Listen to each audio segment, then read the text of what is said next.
What's going on, everybody? It's Peyton Doyle, host of the Peyton Doyle Show. I hope you all are having a fantastic day today. And today we have some news in the NFL involving the Minnesota Vikings and their superstar running back, Dalvin Cook.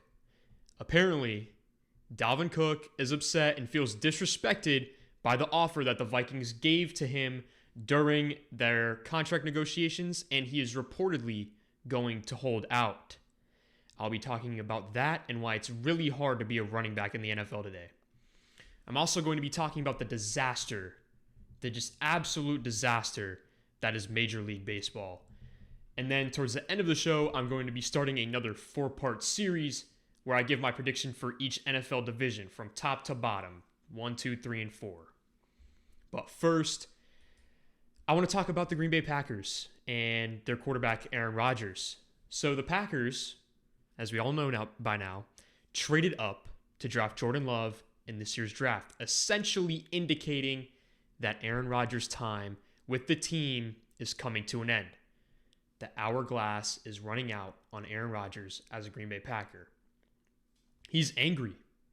It seems like Matt LaFleur doesn't like him. It seems like there's a little bit of tension there. I understand that Aaron Rodgers may be a little bit of a jerk. He might not be that hard to work with, but I still cannot believe that they did this to him, especially after everything that he's done for them and everything that they have failed to do for him in return. It was absolutely disrespectful for an organization that has failed to equip their Hall of Fame quarterback with any weapons to try and push him away like a white Crayola crayon, especially after he took you to the NFC Championship the year before. I do not support this idea at all, and I don't even believe that Jordan Love is going to pan out, but that's beyond the point. Head coach Matt LaFleur explained his decision, and he said that the reason he drafted Jordan Love was because he wanted the offense to be more explosive. This is the new NFL. Explosion. Big plays. Has Aaron Rodgers become too gun-shy in a league where the most desirable attribute for a quarterback is fearlessness and the ability to pull the trigger and be more of a gunslinger? Aaron Rodgers in the past 2 seasons has been at the top of the league in throwaways. Aaron Rodgers won't risk throwing interceptions because he's at the age now where legacy matters. What does Aaron Rodgers have that we can say defined his career? The passer rating record. Right now, the only thing he has over Tom Brady or Peyton Manning is the all-time passer rating record. That's it. Aaron Rodgers wants to win another Super Bowl. I'm sure he does.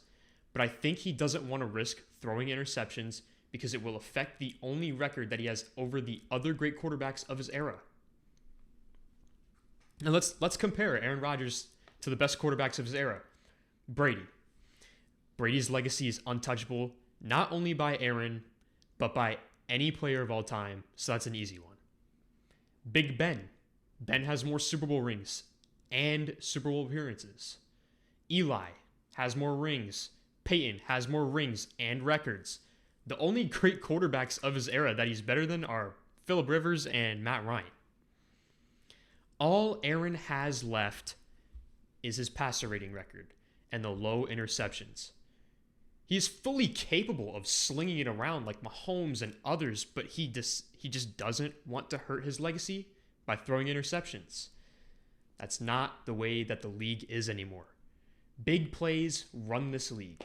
Just look at the most recent Super Bowl. The 49ers played a better all-around game than the Kansas City Chiefs.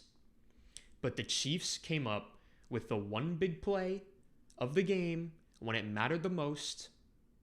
That deep shot to Tyreek Hill. That was the defining play of the game. And while I may not think Jordan Love will be as good as these guys like Mahomes, but Jordan Love is most certainly not gun-shy. He's not afraid to pull the trigger, and he's not afraid to be a gunslinger. The Packers feel as if that gives them a better chance to win a Super Bowl than Aaron Rodgers' efficient and safe style of play. The league is changing. Everyone wants Mahomes. The Packers are willing to take a risk of maybe moving on from Rodgers a year or two too early just so they can see if they really have the next Mahomes or not. Teams don't want the game manager, safe play, check down quarterback anymore. That's valuable, but only at certain times. They want the backyard football, drop back and gun it, tight windows for big plays. They don't care about the interceptions. With the new pass interference rules, it's hard for defensive backs to be able to get physical enough to even be in position to intercept the ball anyways. The Packers are trying to get on board to the new trend as fast as they can, and they're taking a huge risk that might mean disaster, but it might have a huge reward. So, Dalvin Cook wants to hold out. It seems like we see this every year now, right? Starting with Le'Veon Bell and then Melvin Gordon. What do all of these guys have in common? They held out, and they all ended up playing for different teams the next season. Teams truly believe they can win with running back by committee. It's cheaper. Plus, it's proven to work for many teams now in recent history. The Patriots, the Chiefs, the 49ers. The majority of top teams use the running back by committee system. Just look at Le'Veon Bell in Pittsburgh. James Conner came in and filled the gap. James Conner wasn't going to cost them any money, so they decided to keep Conner and dump Le'Veon. Melvin Gordon in Los Angeles. Austin Eckler proved that he can play at a high level consistently and be an extremely versatile weapon in both the pass and run game. So they said, Melvin Gordon wasn't worth it. They can keep Eckler for cheap and let Gordon walk. I'm sure they loved Melvin Gordon in Los Angeles. I'm sure Pittsburgh loved Le'Veon Bell, but they didn't love the price tag. Derrick Henry just got franchise tagged. Some people think he's the best running back in the league, and he carried his team to an AFC championship last season. Teams don't like the idea of paying big money to running backs. It's too risky, and they don't believe that the reward is that worth it anymore. Now, there are some running backs that are clearly worth top dollar, like Ezekiel Elliott and Christian McCaffrey. Their teams win more when they're on the field. Christian McCaffrey is generational. Whenever the ball is in his hands, great things happen. Just give the guy the ball. When the time comes, I'm sure Saquon Barkley as well will deserve his money. But looking at the specific situation with Dalvin Cook, he played in a career-high 14 games this season. He has yet to play a full season. He has always been very productive while on the field, though. He ran for over 1,100 yards and 13 touchdowns on 4.5 yards per carry this season. However, his backup, Alexander Mattison, had 100 carries this season, and he averaged 4.6 yards per carry on those 100 rushing attempts. Alexander Mattison didn't look too bad. He didn't look like too bad of a backup running back. He's also only 21 years old. That was his rookie season. Now he's going into his second season. So he does not have very much tread on his tires. Dalvin Cook is not the most durable back. Like I said earlier, he played in a career high 14 games this season. He has a hard time staying healthy, and that's never a good sign for a running back who's expecting top dollar and a long-term deal.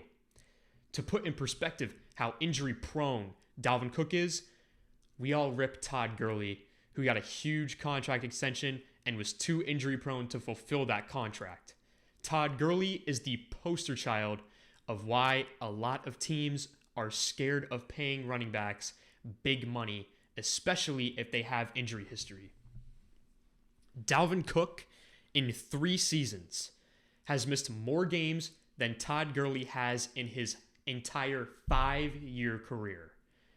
That's just putting it in perspective how injury prone Dalvin Cook has been since he's entered the league.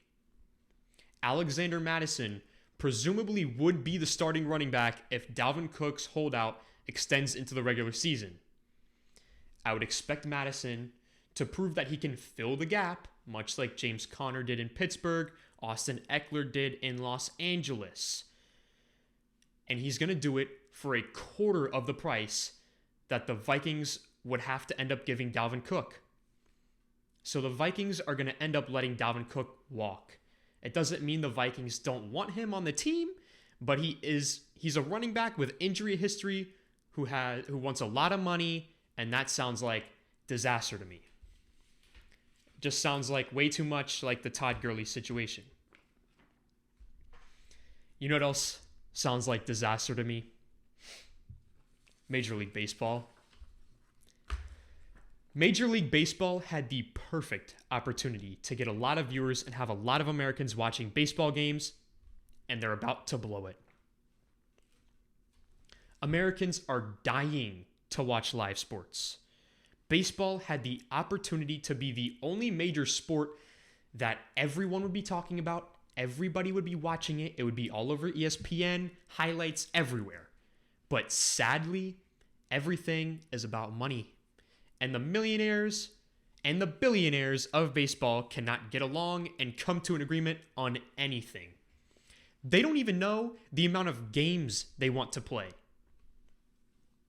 See, this is why baseball has a disconnect between its players and its fans.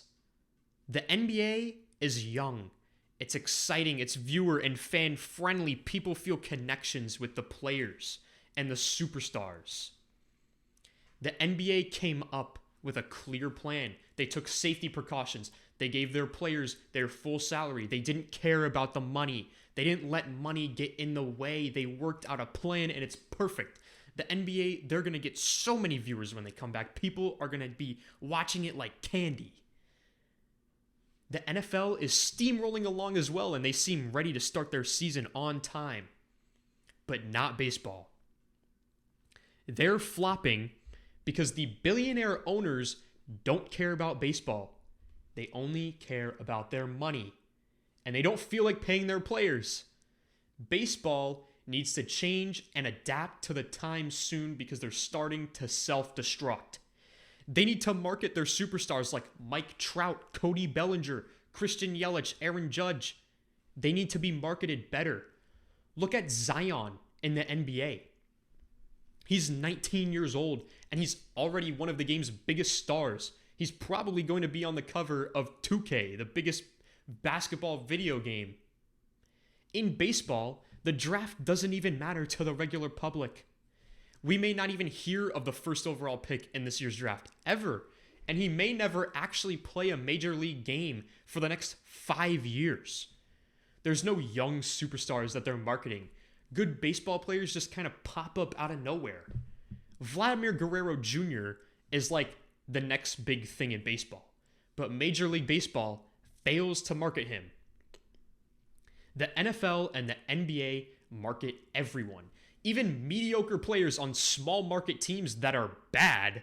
For example, Minshew Mania, Gardner Minshew. He's just some goofy guy with a crazy mustache, and the NFL turned him into a superstar. Another problem with baseball is the length of the season. There's 162 games. There's only 16 for each NFL team. You can't miss a week of NFL football, or you might miss a really important game in your team's season. In baseball, you can miss a whole week or two worth of games, and odds are nothing crucial happened to your team. Baseball has a lot of problems that they need to work out. They can't adapt to the times, and this pandemic is showing us the perfect example of their incompetence. They could have found a way to have the whole month of June to themselves, which would have made this a positive thing for the sport of baseball and maybe helped the game start gaining more popularity nationwide and with younger fans. But no, they don't want to risk losing some money to the players, and they actually have no clue how many games they're going to play. It's truly a shame. because baseball fans and sports fans want to see the Major League Baseball season resume. They want to see some baseball.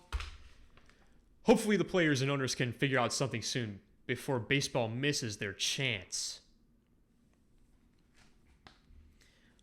Alrighty. Now it's time for us to get into the new 4-part special. I'm going to be doing 2 divisions each week. I'm going to be giving you the record predictions of each team in each division, starting off with the AFC East. Winning the division, I have the Buffalo Bills. I've said this before. I love what they did this offseason, grabbing Stephon Diggs, and I love Josh Allen. I believe if he becomes a little bit more accurate this season, he's going to be a Pro Bowler easily. You know, he has as many rushing touchdowns as Saquon Barkley does, and they enter the league at the same time. And he's actually played in less games than Saquon has. I have the Bills at 10-6 this season. I think that defense is great, and now they can commit to Devin Singletary as their feature back, especially now that Frank Gore is gone. And they have a star receiver now with Stephon Diggs. Josh Allen is going to have a breakout season this year. I would have them winning more than 10 games, but they have a very rough schedule, so 10 games seems right, but it will be enough to win in this weak division. This division is going to be much like the NFC East, which I'll be getting into later. I have the Jets at 7-9. I think they'll be better than last year. I know they finished 7-9 last year too, but they had an easy schedule that sort of saved them down the stretch. I think they went, 5-3 in their last 8 games. Everybody's like, the Jets, they found their rhythm at the end of the... No, they didn't. They just were playing trash. It's fool's gold. This year, they don't have that easy stretch of games, but they probably split with Miami, and they're probably going to sweep New England in their division. So they're second place at 7-9. Miami is going to come in third with a 6-10 record, I think. Tua is going to end up being the starter, I think, week 1. He's too special of a talent to have on the bench, and he's become too big of a star. His home and away jerseys were the highest selling jerseys on NFL.com, but I think he's going to have a rough rookie season.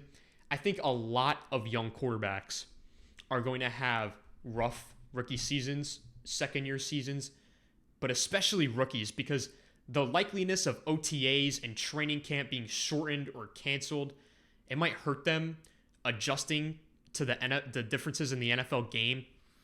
Also, Miami Dolphins have to play the AFC and NFC West, which means a lot of traveling for them, going from East to West Coast from week to week, which some younger players might not be used to yet. It's a very young team. And those are also the 2 best divisions in football. Very tough divisions to win in. So I say 6-10 for Miami, but it's a very promising 6-10. Like, they go 6-10 and you're like, okay, they're still going somewhere though. You know what I mean? And then I have the New England Patriots. I have the New England Patriots at 4-12 this season, and that's being nice. I just want to respect Bill Belichick. They may be the least talented football team in the league, and I have very, very little faith in them this season. I think the Patriots are going to be like the Dolphins last season with less young talent and a worse quarterback. I have a prediction for them, though. I say that much like Ryan Fitzpatrick beat out Josh Rosen and finished the season as the starter, I say that Brian Hoyer eventually finishes the season as the starting quarterback for the New England Patriots and beats out Jarrett Stidham.